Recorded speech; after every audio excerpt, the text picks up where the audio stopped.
जय हिंद दोस्तों। आइए 10 क्लास का ऑब्जेक्टिव संस्कृत का इसमें 100 क्वेश्चन देखेंगे जो एग्जाम के दृष्टि से बहुत महत्वपूर्ण है। पहला क्वेश्चन है कि वैदिक साहित्य का अंतिम भाग है, तो वैदिक साहित्य का अंतिम भाग है उपनिषद।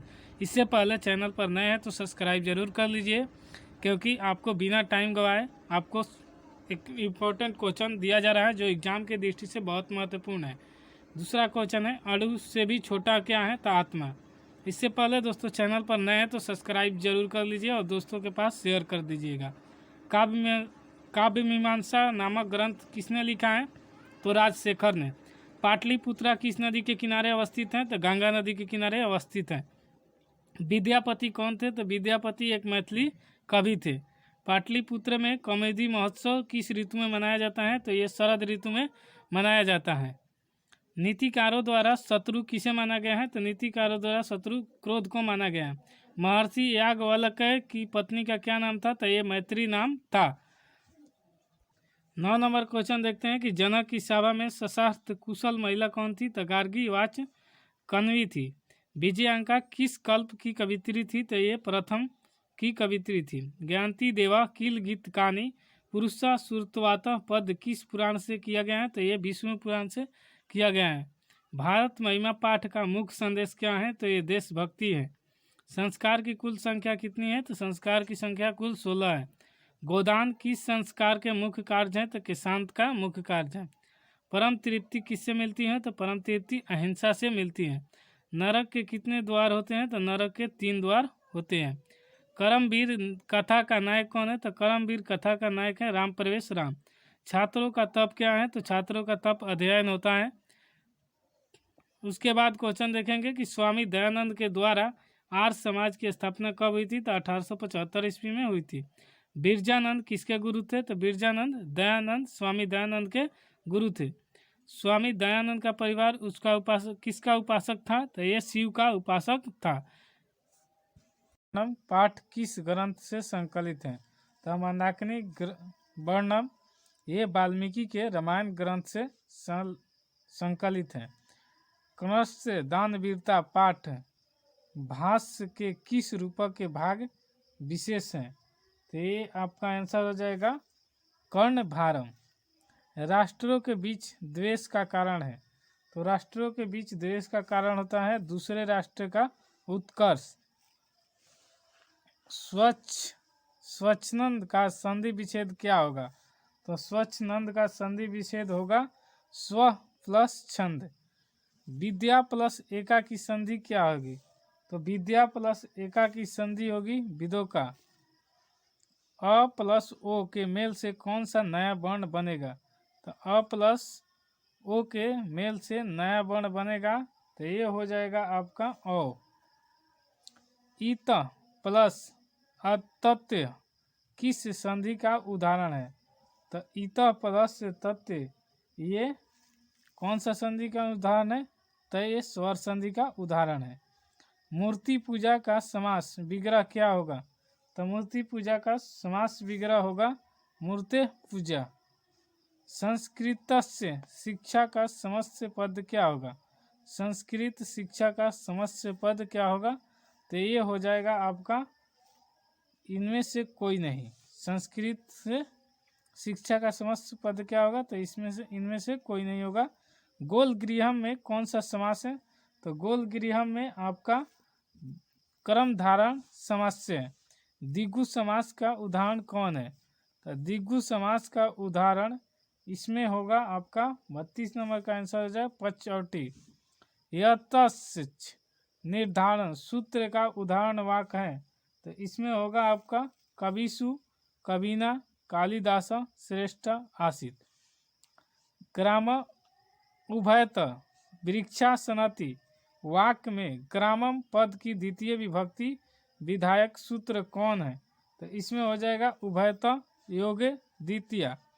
सजनन प्रतीयते वाक्य के रिक्त स्थान में कौन सा पद प्रयुक्त होता है, तो इसमें होगा आपका वस्त्रेण। इससे पहले दोस्तों चैनल पर नए हैं तो सब्सक्राइब कर दीजिएगा और दोस्तों के पास शेयर कर दीजिएगा। नेक्स्ट, नमः के अर्थ में कौन सी विभक्ति प्रयुक्त होती है, तो नमः के अर्थ में चतुर्थी विभक्ति प्रयुक्त होती है?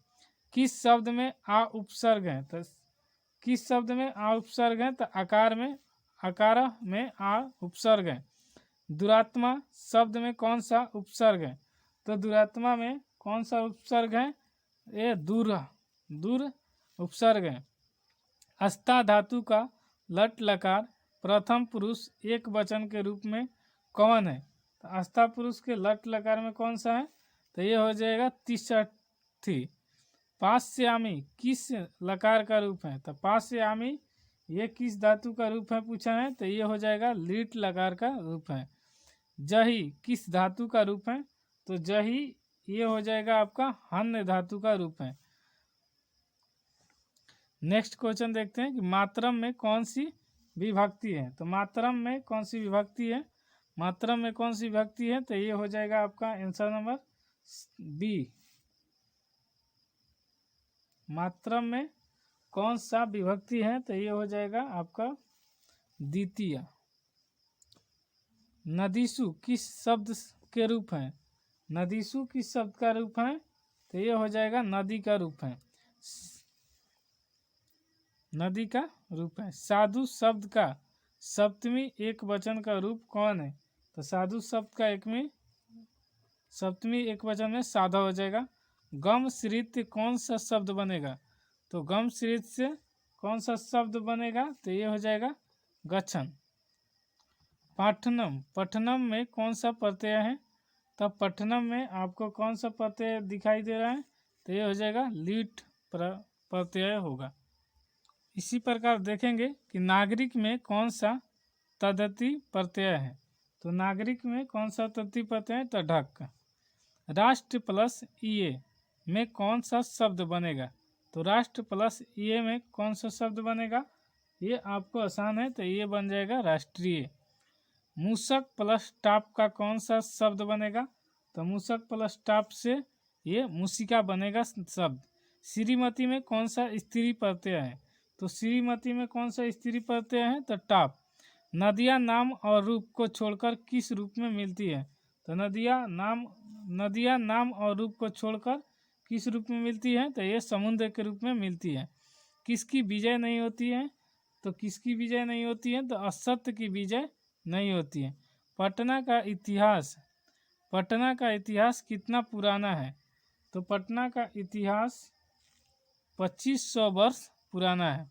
संसार में बच्चों का सच्चा रक्षक कौन है? संसार में बच्चों का सच्चा रक्षक कौन है? तो ये हो जाएगा माता। ऋग्वेद में कितनी मंत्र दर्शनवती ऋषिकाएँ का उल्लेख है? तो ये हो जाएगा आपका बी नंबर यानी चतुर्वसती। गच्छ किस धातु का रूप है? 55 नंबर। ऋग्वेद में कितनी मंत्र दर्शनवती ऋषिकाओं का उल्लेख है? तो ये हो जाएगा आपका 55 नंबर का आंसर बी चतुर्वसती। गच्छ किस धातु का रूप है? तो हम सोचे दोस्तों कि यहाँ 55 नंबर नहीं पढ़े हैं, लेकिन पढ़ दिए थे। नेक्स्ट क्वेश्चन देखते हैं कि 56 नंबर। गच्छ किस धातु का रूप है? तो ये हो जाएगा गम का। पिता किस शब्द का रूप है? तब पिता हो जाएगा आपका किस शब्द का रूप होगा? तो ये हो जाएगा प्रीत शब्द का रूप है। इसी प्रकार सेम 58 नंबर क्वेश्चन देखते हैं। साधु शब्द का सप्तमी एक वचन का रूप कौन है? तो 58 नंबर क्वेश्चन का आंसर हो जाएगा साधव। पट्टू प्लस तल में कौन सा शब्द बनेगा? तो पट्टू प्लस शब्द में कौन सा शब्द बनेगा? तो पटुता शब्द बनेगा। और लघुतरम में कौन सा तृतीय प्रत्यय है? तो लघुतरम में ये तरप प्रत्यय है। अर्णोडियान महितोयान यह पद किस उपनिषद से लिया गया है? तो यह उपनिषद कंठोपनिषद से लिया गया है। सत्य के मुंह पर से पर्दा हटाने की याचना किससे की गई है?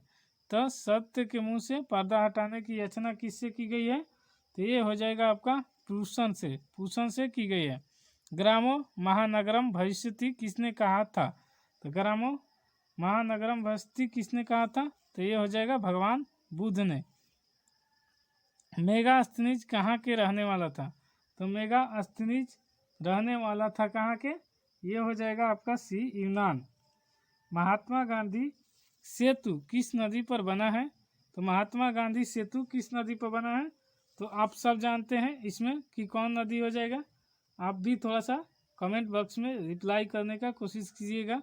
तो महात्मा गांधी सेतु सोन नदी पर बना हुआ है। वीरेश्वर कौन था? तो वीरेश्वर आप जानते हैं कि वीरेश्वर कौन था? तो एक मंत्री था। उसके बाद अलस कथा पाठ किस ग्रंथ से उद्धृत है?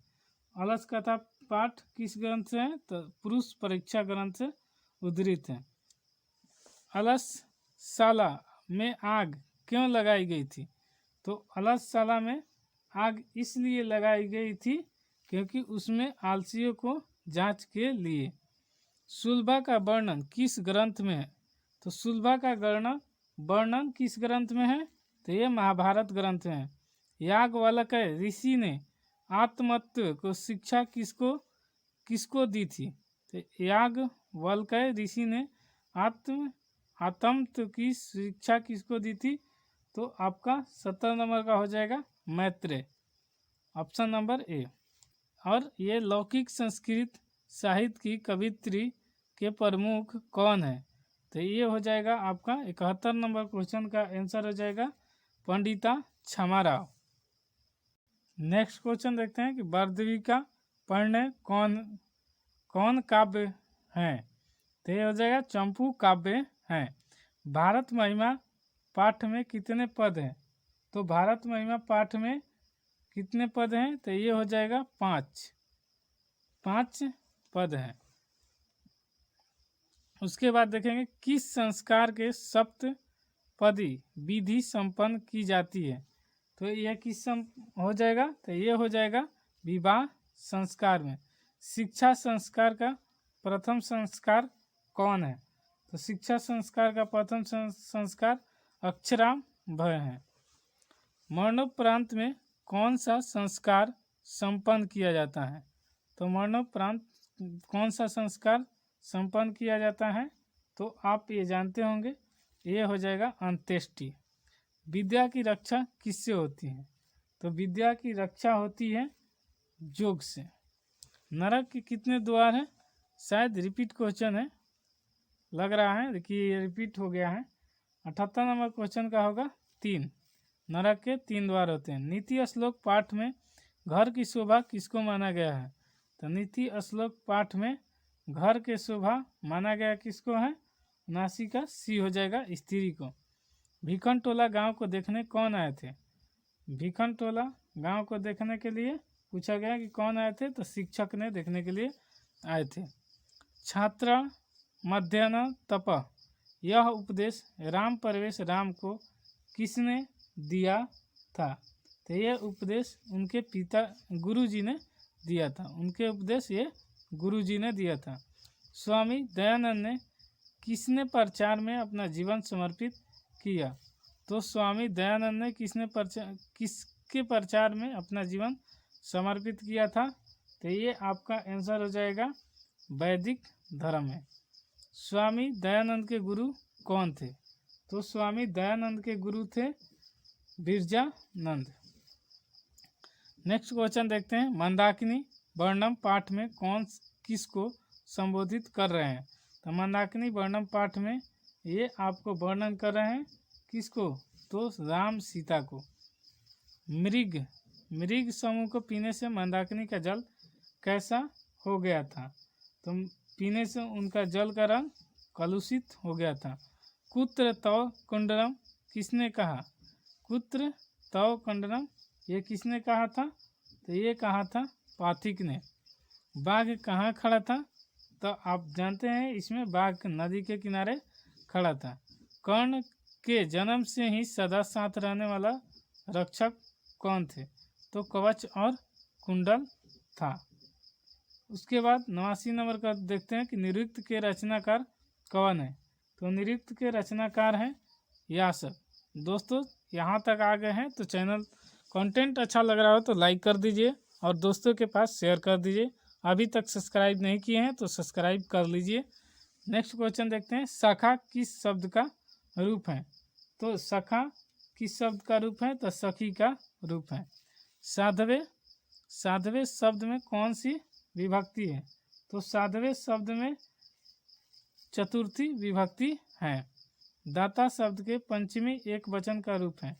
दाता शब्द का पंचमी एक वचन का रूप कौन है? तो 92 नंबर का आंसर हो जाएगा आपका सी, दातु। मुनि, मुनि शब्द के समान किस शब्द का रूप नहीं चलता है? तो ये आपका हो जाएगा डी, मति। सत्यवदा, यहाँ बद्ध में कौन सा लकार है? तो इसमें आपको लीट लकार है। इसका देखेंगे कि दा धातु के लीट लकार प्रथम पुरुष एक वचन के रूप क्या होगा? तो ये होगा ददाती। 96 नंबर, तिषठी किस धातु का रूप है? तो तिषठी किस धातु का रूप है? तो अस्था धातु का रूप है। लिंग लकार किस काल का बोधक है? तो लिंग लकार ये भूतकाल का बोधक है। नि उपसर्ग किस शब्द में है? तो नि उपसर्ग आपको है नियम शब्द में है। प्रत्यक्ष शब्द में कौन सा उपसर्ग है? तो प्रत्यक्ष शब्द में कौन सा उपसर्ग है? तो इसमें हो जाएगा प्रति उपसर्ग। सामूहिक शब्द में कौन सा प्रत्यय है? तो सामूहिक शब्द में ठक प्रत्यय है। अगर यहाँ तक दोस्तों चैनल पर आए हैं तो सब्सक्राइब कर लीजिए और दोस्तों के पास शेयर कर दीजिए। कंटेंट पसंद आया तो लाइक भी कर दीजिएगा। तब तक के लिए नेक्स्ट वीडियो मिलते हैं। जय हिंद।